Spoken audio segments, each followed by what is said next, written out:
ధాన్యం కొనుగోలు కేంద్రాల్లో నిర్వాహకులు రైతులకు ఇబ్బందులు కలగకుండా తప్పనిసరిగా నిబంధనలు పాటించాలని ఎమ్మెల్యే గండ్ర సత్యనారాయణరావు అన్నారు.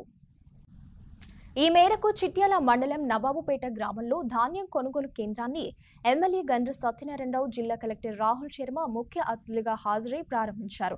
ఈ సందర్భంగా ధాన్యం కొనుగోలు కేంద్రం నిర్వాహకులకు పలు సూచనలు చేశారు. రైతులు ధాన్యం కొనుగోలు కేంద్రాలను సద్వినియోగం చేసుకోవాలన్నారు. మ్యాచ్యూర్ 17 రావాలి. ఏదైతే మనము ఈ తాలు మట్టి లేకుండా చూసుకోవాలి.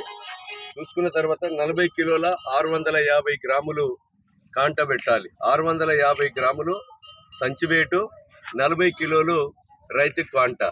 ఈ కాంట అయిన వెంటనే ఏదైతే ఐకీపీ ద్వారా పీడి గారు మీకు ఏదైతే ట్రక్ షీట్ బుక్ పంపిస్తారో, అదేవిధంగా ప్యాడ్ కూడా పంపిస్తారు. ఆ ప్యాడ్లో రైతు ఏదైతే ఎన్ని కింటాలో ఎంట్రీ చేసి మీ యొక్క ట్రక్ షీట్లో రిసీట్ రాసి రైతుకు ఇస్తే రైతు వెళ్ళిపోతాడు. రైతు పని పూర్తయిపోతుంది. మీరు లారీలు రాకపోయినా మీరు సంఘమే కానీ అదేవిధంగా డిఎం సివిల్ సప్లై బాధ్యత వహించాలి. అదేవిధంగా రైస్ మిల్లులో ఏమన్నా అవకతవకలు జరిగి కట్ చేసుకున్నా డిఎస్ఓ కానీ డిఎం కానీ జిల్లా యంత్రాంగం ప్రభుత్వమే బాధ్యత వహించాలి. రైతుకి ఏం సంబంధం లేదు.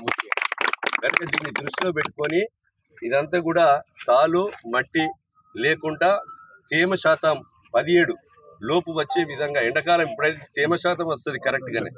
దీనికి మద్దతు ధరగా సన్న వడ్లు అయితే మద్దతు ధరకు అదనంగా బోనస్ 500 ఇస్తాం.